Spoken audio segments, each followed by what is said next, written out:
What is up guys, welcome back once again. So दोस्तों, आज हम लोग एपिसोड 4 एक्सप्लेन करने जा रहे हैं किंगडम का। तो इसे शुरू करने से पहले हम आपको पिछले एपिसोड का थोड़ा सा रिकैप दे देते हैं, जहाँ हमने देखा था कि पूरे कोरिया में अब ये बीमारी पूरी तरह से फैल चुकी है और उधर राजा भी एक शैतान बन चुका है, मतलब कि ज़ॉम्बी बन चुका है। लेकिन ये बात अभी तक उनके प्रजा को नहीं पता है। वहीं दूसरी तरफ बियोंग ने ली चैंग का हुक्म नहीं माना और बड़ी चालाकी से अपनी शाही लोगों के साथ नाव से निकल गया और आम लोगों को पीछे ही छोड़ दिया। इसके आगे की कहानी हमें इस एपिसोड में देखने को मिलेगी। तो एपिसोड शुरू होता है और सारे लोग नदी के किनारे खड़े थे। तभी वहाँ ली चैंग आता और उसे पता चलता है कि बियोंग ने इन सारे लोगों को यहीं छोड़ दिया है और खुद यहाँ से भाग गया है। तभी ली का दोस्त योंग कहता है कि हम रात वहीं गुजारेंगे जहाँ कल गुजारी थी। लेकिन सियोंग बताता है कि मजिस्ट्रेट ने सारे घरों को तोड़ दिया है और बोट को सही करने के चक्कर में अब हमारे पास कोई जगह भी नहीं बची है। उन्होंने अभी तक सारी लाशें भी नहीं हटाई है।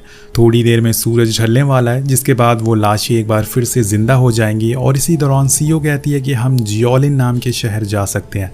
वो शहर यहाँ से थोड़ी दूर पर है, लेकिन 1-2 दिन में हम वहाँ पहुँच जाएंगे। तो ली कहता है कि ठीक है, जो लोग पैदल चल सकते हैं वो पैदल आएँ और जो घायल हैं वो गाड़ियों से आएँ। हमें जल्द से जल्द वहाँ पहुँचना ही होगा।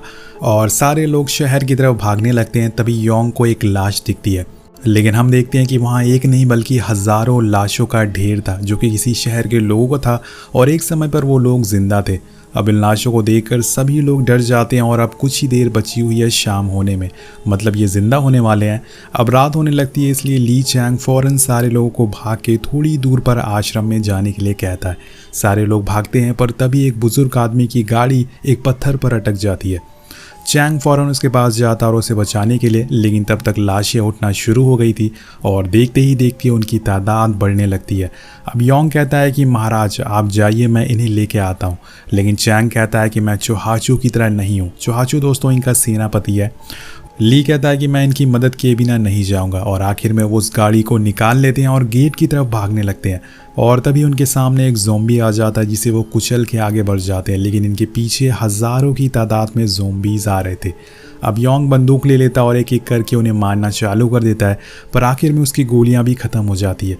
ज़ॉम्बीज़ बिल्कुल उनके करीब पहुंच चुके थे, लेकिन तब तक वो लोग घर के अंदर पहुंच जाते हैं और गेट को बंद कर लेते हैं और चैन की सांस लेते हैं। यहाँ ली चैंग, जो कि इनका राजा है, उसने साबित कर दिया कि वो औरों की तरह मतलबी नहीं है, वो असल मायने में प्रजा का राजा है। वहीं दूसरी तरफ हम मजिस्ट्रेट और बियोंग और उसके साथियों को नाव पे देखते हैं। अब रात हो चुकी है, सारे लोग मज़े कर रहे होते हैं, आराम से खाना खा रहे होते हैं, पर उनके पैरों के नीचे एक ज़ॉम्बी बंद है, इसका ज़रा भी इनको अंदाज़ा नहीं होता।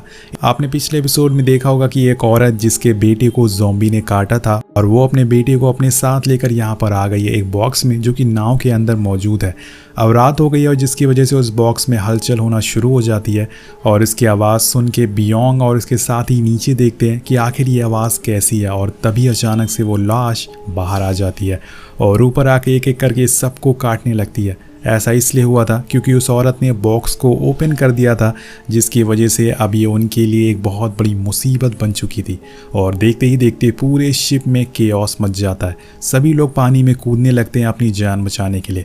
वहीं दूसरी तरफ गांव में ली चैंग और उसके साथी के लोग अपनी जान बचाने के लिए उस गेट को ज़ोर से पकड़कर खड़े हुए थे, ताकि एक भी ज़ॉम्बी अंदर ना पाए। और ऐसे खड़े रहते रहते सुबह हो जाती है, जिसके बाद वो लाशें एक बार फिर से सो जाती हैं। अब सारे लोग ली चैंग को झुक के सम्मान देते हैं कि उनकी वजह से उन लोगों की जान बच गई। अब यहाँ इनकी एक और मुश्किल थी, वो थी खाने की। तो ली चैंग कहता है कि मैं जो भी खाना राजभवन से लाया हूँ वो इन लोगों में बांट दो, और अगर किसी चीज़ की कमी पड़ी तो मुझे बताना। ये सुन के सारे लोग बहुत खुश होते हैं।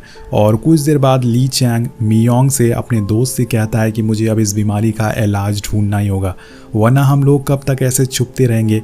एक ना एक दिन हम इस बीमारी का शिकार हो ही जाएंगे।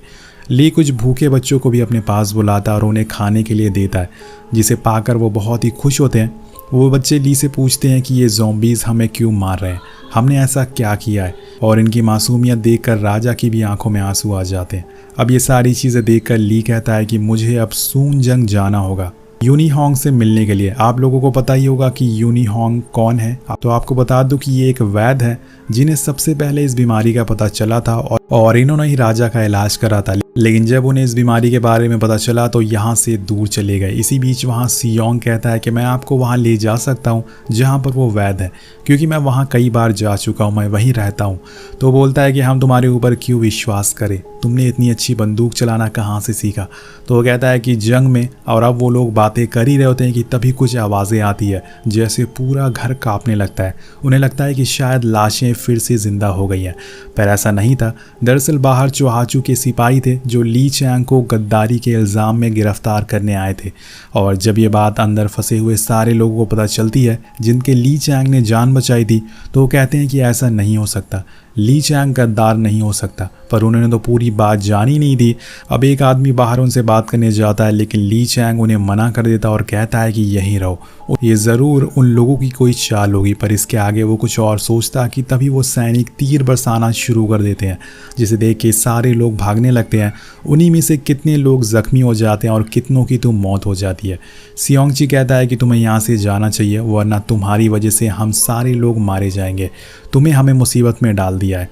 इसी बीच ली देखता है कि जिस बच्ची को उसने खाना दिया था वो भी तीर की वजह से मारी गई है, और ये देखकर वो पूरी तरह से टूट जाता है कि उसकी वजह से मासूम लोग मरते जा रहे हैं। इसलिए वो यहाँ से जाने का फैसला करता है। वहीं दूसरी तरफ हम चौहाचू को देखते हैं जिसके हाथ में एक बॉक्स था, और उस बॉक्स में कुछ और नहीं बल्कि उसके बेटे का कटा हुआ सर था, जिसे देख के वो पूरी तरह से ली के खून का प्यासा हो जाता है। वहीं एक तरफ अब उनके सैनिक आश्रम के अंदर घुस चुके थे, लेकिन सियोंची उसे बंदूक से मारता रहता है, जिसकी आवाज़ सुन के बाहर खड़ा सेनापति अंदर आ जाता है, जिसका फ़ायदा उठा के बियोंग और ली चैंग भाग जाते हैं। और इधर घर के अंदर सियो और बियोंग सैनिकों को मार रहे थे, जिसके बाद वो अपने लोगों से कहते हैं कि हमें यहाँ से भागना पड़ेगा, ये जगह खतरे से खाली नहीं है।